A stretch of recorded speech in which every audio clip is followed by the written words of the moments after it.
오늘 우리에게 주시는 복음의 말씀은 마태복음 2장 1절에서 12절까지의 말씀입니다. 예수님이 태어나신 것은 유대아의 베들레헴에서이다. 헤롯 임금 시절이었다. 그런데 보라, 이때 점성가들이 동쪽 지방으로부터 예루살렘에 다다랐다. 그들이 말했다. 유대아 사람들의 임금으로 태어나신 분이 어디 계십니까? 우리가 동역에서 그분의 별을 보고 그분께 엎드려 절하려고 왔습니다. 이 말을 듣고서 헤롯 임금은 겁에 질렸다. 그와 더불어 예루살렘 전체도 그랬다. 그래서 헤롯은 백성의 제사장들과 율법학자들을 모두 불러 모으고는 그들한테 알아보았다. 그리스도께서 태어나실 곳은 어디요? 그들이 말했다. 유대아의 베들레헴입니다. 예언자가 이렇게 적어두었습니다. 또 너 베들레헴아, 유다의 땅아, 너는 유다의 지도자들 가운데서 결코 가장 작지 않다.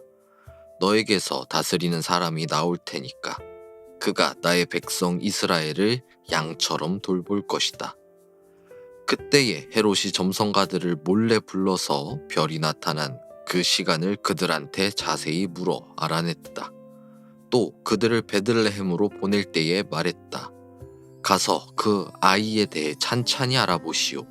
찾아내면 나에게도 알려주시오. 나도 직접 가서 그에게 엎드려 절하도록 말이오. 그들은 임금의 말을 듣고서 길을 떠났다. 그런데 보라, 그 별, 그들이 동쪽 지방에서 본 그 별이 그들보다 앞서서 갔다. 그 별은 한참을 가서 그 아이가 있는 곳 위에 멈추어 섰다. 그들은 그 별을 보았을 때 매우 크게 기뻐했다. 그러고는 그 집 안으로 들어가서 그 아기가 엄마 마리아와 함께 있는 것을 보았다. 그들은 무릎을 꿇고 그 아이에게 엎드려 절했다. 그리고 자기들의 보물 상자를 열어서 그 아이 앞에 선물, 곧 황금과 유향과 모략을 가져다 드렸다. 그러고는 꿈에 헤롯한테 다시 가지 말라는 지시를 받고서 다른 길을 통해 자기들 나라로 돌아갔다. 주님의 말씀입니다. 창조주이신 하나님과 우리 구원자이신 예수 그리스도께서 주시는 은총과 평화가 오늘 함께 말씀을 나누는 여러분에게 가득하시기를 빕니다. 이어지는 성탄의 기쁨이 흐르는 기간입니다. 그 가운데 오늘은 주현절로 함께 말씀을 나눕니다. 공현절, 신현절, 현현절이라고도 부르는 오늘은 그 말에서 알 수 있듯이 주님의 드러나심을 기억합니다. 이렇게 놓고 보면 교회는 주님이 나타나신 것을 2번 기억합니다. 12월 25일 성탄절이 있는데 왜 교회는 주현절을 또 정해서 기억할까요? 교회의 역사 속에서 보면 성탄절보다 주현절이 먼저 있었다고 합니다. 주현절이 그리스도의 탄생을 기념하던 절기였는데 여기에서 성탄절이 갈라져 나간 역사가 있죠. 그래서 성탄절은 하나님의 아들이신 예수 그리스도께서 하늘의 영광을 버리고 비천한 인간의 모습을 입은 성육신을 기억하는 데 초점을 두고, 주현절은 인간이 되신 하나님의 빛이 온 세상을 비추는 것을 기억하는 데 초점이 맞춰져 있습니다. 그리고 오늘 우리가 마주한 복음서의 말씀을 통해서 동방의 점성가들이 예수를 방문한 이야기를 함께 나누곤 하죠. 이러한 주현절, 오늘의 복음서 말씀이 건네는 메시지는 무엇일까요? 함께 이야기 속으로 들어가 봅니다. 오늘 우리가 마주한 복음서의 이야기는 교회에서 많이 다뤄지는 이야기입니다. 예수의 탄생서사 가운데 베들레헴으로 동방의 점성가들이 찾아가 예수에게 경배하고 예물을 드렸다는 이야기는 성탄절에도 자주 다뤄지는 이야기죠. 그래서 굳이 이 이야기의 내용 하나하나를 일일이 다 살펴볼 필요는 없을 듯합니다. 오늘 우리가 마주한 복음서의 말씀 속에는 2명의 왕이 등장합니다. 한 명은 당시 유대아 지역을 다스리고 있던 헤롯 임금이고, 다른 한 명은 베들레헴에서 태어난 예수입니다. 동방의 점성가들이 헤롯을 찾아갔을 때 이렇게 이야기하죠. 유대아 사람들의 임금으로 태어나신 분이 어디 계십니까? 여기에 더하여 헤롯이 불러 모은 제사장들과 율법학자들은 미가서 5장의 말씀을 찾아와서 베들레헴에서 태어난 왕이 있다는 것을 알아내기도 합니다. 마주한 새 왕 앞에 동방의 점성가들은 세 가지의 선물, 황금과 유향과 모략을 바칩니다. 교회 전통 가운데 황금은 그리스도의 왕권을, 유향은 그리스도의 신성을, 모략은 그리스도의 희생적인 죽음과 장사를 대변한다고 해석했습니다. 그 대표적인 예로 이레나이우스는 이단 논박 3권에서 이렇게 이야기합니다.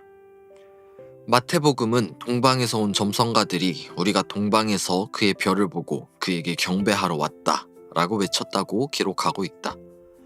그리고 그들이 그 별을 따라서 야곱의 집, 곧 임마누엘께로 가서 그들이 드린 예물로 경배받는 분이 누구인지 나타냈다. 모략은 그분이 죽을 수밖에 없는 인류를 위해 죽으시고 묻히실 분임을 나타내고, 황금은 그분이 영원한 나라의 왕이심을 나타내며, 유향은 그분이 유대 땅에서 알려주셨고 찾지 않는 자들에게도 선포되신 하나님이심을 나타낸다. 물론 이러한 해석은 후대에 가미된 신학적인 해석이긴 합니다. 그래서 실제로 동방에서 온 점성가들이 그러한 의도로 세 가지 선물을 바쳤는지는 알 수 없습니다. 그에 따라서 이 선물들은 아기 예수를 향해 경배하고 유대인의 왕에 걸맞은 영광을 돌린 것을 나타내는 존귀를 표하고 있다는 해석을 하는 학자도 있죠. 교회의 전통적인 해석이든 현대 학자의 해석이든 오늘 우리가 마주한 복음서의 말씀은 우리에게 분명하게 왕이 등장했다는 것을 보여줍니다. 이 왕은 진정한 왕입니다. 그 어떤 나라의 왕과도 비교될 수 없는 영원하고 온전한 나라의 왕이 등장했습니다. 그리고 그 등장 가운데에 하나님이 드러나셨습니다. 그래서 주연절인 오늘 복음서의 말씀으로 이 이야기를 마주한 것일 겁니다. 그러나 이 왕을 향한 상반된 두 반응이 이야기 속에 등장합니다. 임금으로 태어나신 분이 어디 계시냐 하는 점성가들의 말에 헤롯과 예루살렘 전체는 겁에 질립니다. 그들에게는 당연한 반응입니다. 헤롯이라는 왕이 버젓이 살아있는데 갑자기 유대아 사람들의 왕으로 태어난 이가 있다? 그렇게 이야기를 하니 어찌 겁에 질리지 않을 수 있을까요? 게다가 헤롯은 전통적이고 역사적인 다윗 가문의 왕이 아닌 로마의 빌부터서 왕이 된 사람입니다. 그래서 더 겁에 질리지 않았을까요? 그래서 헤롯은 오늘 이야기 뒤에 2살부터 그 아래의 남자 아이들을 학살하는 사건을 벌이곤 합니다. 그에 비하여 동방의 점성가들은 왕을 알아보고 그 왕 앞에 엎드립니다. 그 왕을 알아볼 수 있도록 별이 그들을 이끌어갑니다. 자신들을 인도하는 별이 멈춘 것을 보았을 때 한없이 기뻐합니다. 기쁨에 가득 찬 상태로 왕에게 경배합니다. 이 상반된 반응이 오늘 복음서에 고스란히 드러납니다. 그리고 이 두 반응은 주연절을 맞이한 우리를 향해서 한 가지의 질문을 던집니다. 당신은 어떤 반응을 보이시겠습니까? 하는 질문입니다. 헤롯과 예루살렘과 같은 반응을 보이시겠습니까? 아니면 동방의 점성가들과 같은 반응을 보이시겠습니까? 어떤 반응을 보이시겠습니까? 반응이라는 말은 자극에 대응하여 일어나는 현상을 뜻한다고 하죠. 그렇다면 그 자극이 어떤 것인지를 알아야 옳은 반응이 나타날 수 있다라는 생각을 해보게 됩니다. 즉, 예수가 왕이라는 것을 옳게 알아야 그에 합당한 반응이 나타난다는 이야기입니다. 왕이신 예수를 알아본 자만이 성경이 우리에게 요구하는 그 반응을 보일 수 있습니다. 그런데 우리는 예수가 왕이라는 것을 너무 잘 압니다. 오랜 시간 신앙생활을 해오신 분들이라면 어릴 때부터 수차례 들어왔으니 당연하게 알고 있는 사실입니다. 그런데 우리의 반응이 온전하게 매 순간 동방의 점성가들과 같던가요? 그렇다면 다행입니다. 근데 아니라면 왜 그럴까요? 그냥 아는 것과 바로 아는 것에는 차이가 분명하게 있는 듯합니다.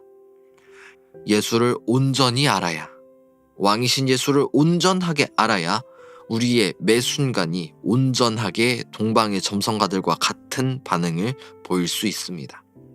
그래서 우리는 바로 알아야 합니다. 예수가 왕이라는 그 사실을 말이죠. 그런데 그 사실을 바로 아는 것에는 도움이 필요합니다. 마치 왕이신 아기 예수가 태어난 곳을 인도한 별처럼 우리를 온전함 가운데로 인도할 도움이 필요합니다. 그 도움은 여러 곳에서 찾아옵니다. 사람을 통해서 오기도 하고 자연을 통해서 오기도 합니다. 또 하나님께서 직접 알려주시기도 하고 성경이 우리에게 들려주기도 합니다. 다양한 방법과 수단을 통해서 우리를 온전함 가운데로 인도합니다. 우리는 그 인도함을 따라가야 합니다. 그 인도함을 따라서 예수를 온전히 알고 예수를 바로 알아 예수가 우리의 왕이시라는 사실을 매 순간 인정하고 고백하며 그분 앞에 합당한 반응을 보여야 합니다. 그게 우리에게 드러나신 하나님 앞에서 보여야 하는 우리의 태도인 것이죠. 함께 말씀을 나누는 여러분, 우리 가운데 그러한 모습이 가득하기를 소망합니다. 그러한 가운데 모든 지각 위에 뛰어난 하나님의 평화가 그리스도 예수 안에서 여러분의 마음과 생각을 지키실 것입니다. 아멘.